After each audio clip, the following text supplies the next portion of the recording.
Okay, sa grammar form na po tayo ng lessonette natin. So, we will go here, kada, oda. Alright. So, may mga tao pa rin hanggang ngayon, nalilito, lalo na po yung mga medyo, may friend po akong, minsan talagang paggamit niya ng kayo at saka wayo is nakakalito pa rin siya. Hindi pala, nalilito pa rin siya. Alright. So, in clarification po nito, yung is dinagdagdag po siya, dinudugtong po siya sa oras. For example, dasushu kayo. Parang gano'n sa aalis po ako ng 6 o'clock. Or dasushu pa, 5 o'clock pa rin sinabi ko. Alright, so pwede siyang idagdag sa time at saka pwede din siyang idagdag sa lugar or something na space. We were using it sa basta dinidugtong po siya sa time or lugar or something special like space, something or situation, something. Okay, halika nga. Tingnan natin kung anong magagawa nito. So, let's see. So, kada, may example na po tayo dito.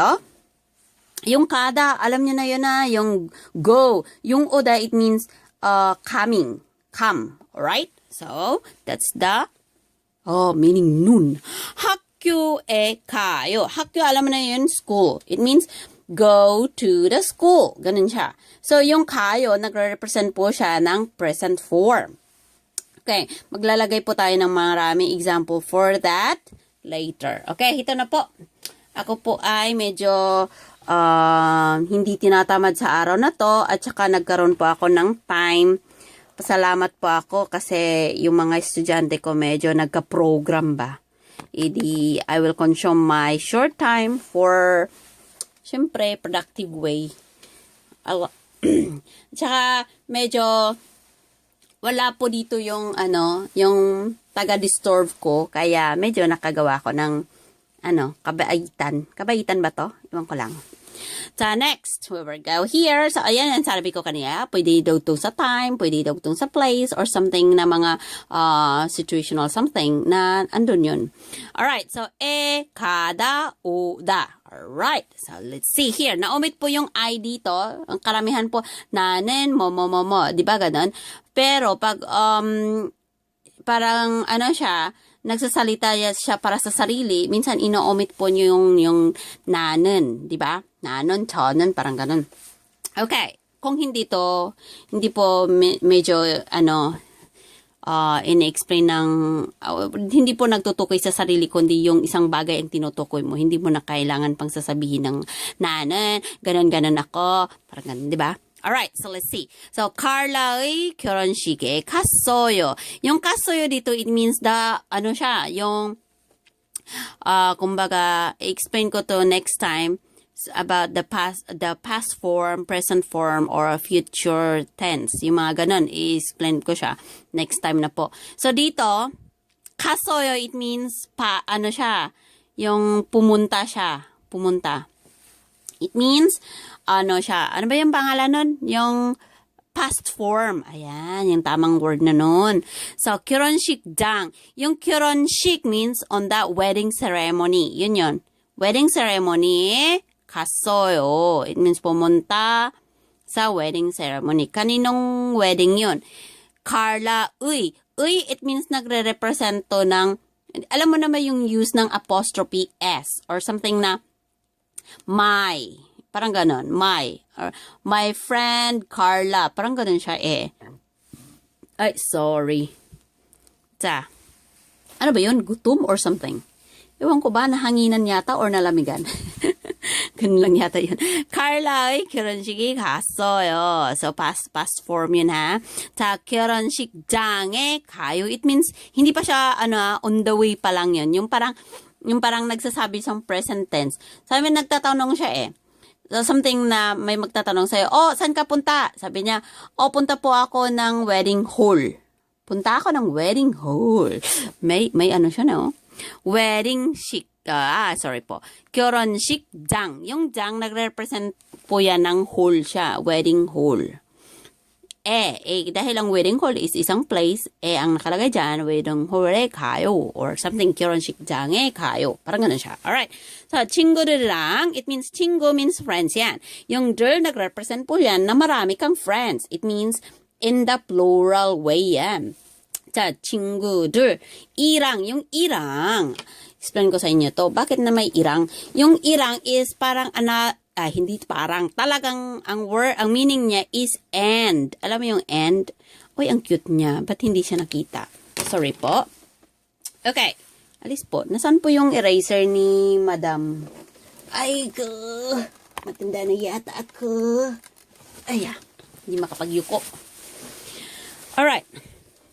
So, ang representation po ng irang, ito po ay and. Isang form, isang klaseng gamit ng and. Okay, marami pong gamit kasi ng and eh.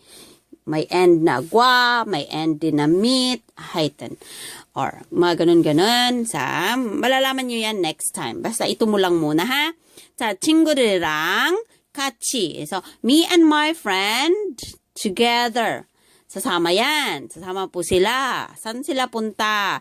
집에 와요. Pupunta po ng bahay. 자, 친구들이랑 같이 집에 와요.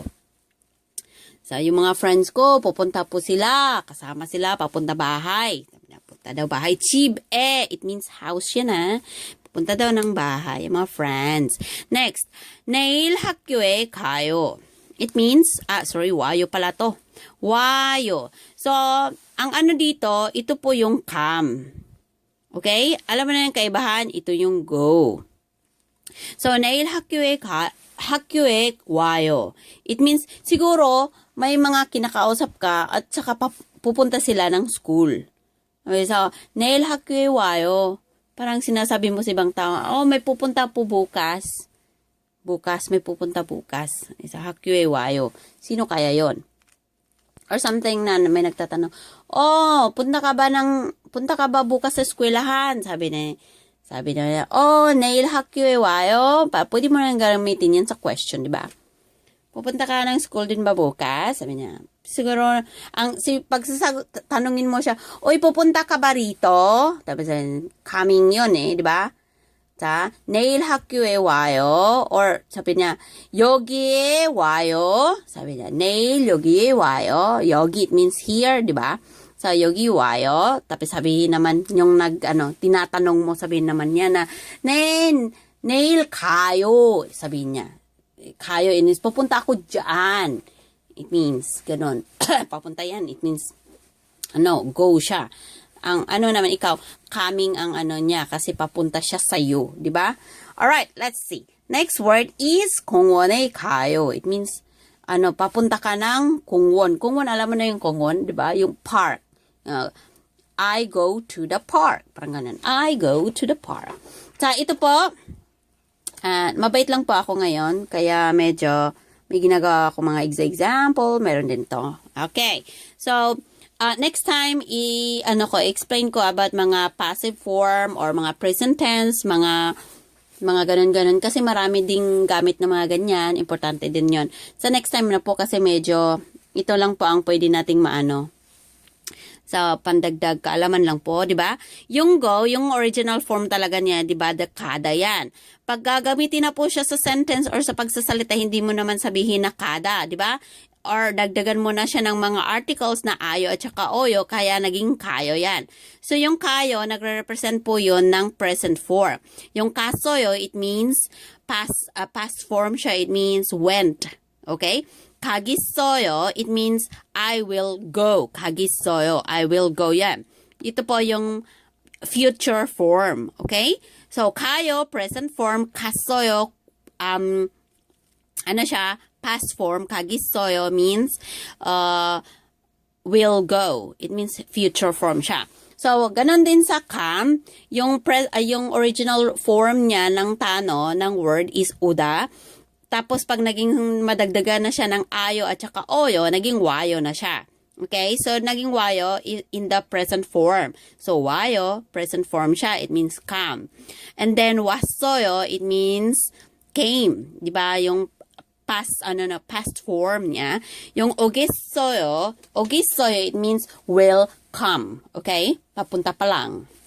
Or going pa siya po. Alright. So, tingnan mo natin ito, yung mga example ko. Ang bait-bait ko, no? Ang dami kong example ginawa. Palakpakan po ang mga paa. Next is, 내일 필리핀에 가겠어요. 내일, di ba, bukas? Di ba? Bukas, pupunta pa ako ng Pilipinas. Ay, ang sarap ng feeling, no? Bukas, pupunta ako ng Pilipinas. 내일 필리핀에 가겠어요. Parang na-decidean mo na pupunta ka ng Pilipinas. Okay? Next, 엄마가 내일 한국에 와요. Bukas, darating po si nanay. Bukas po, papunta po si nanay rito. Sabihin ganyan, bukas po, darating si nanay.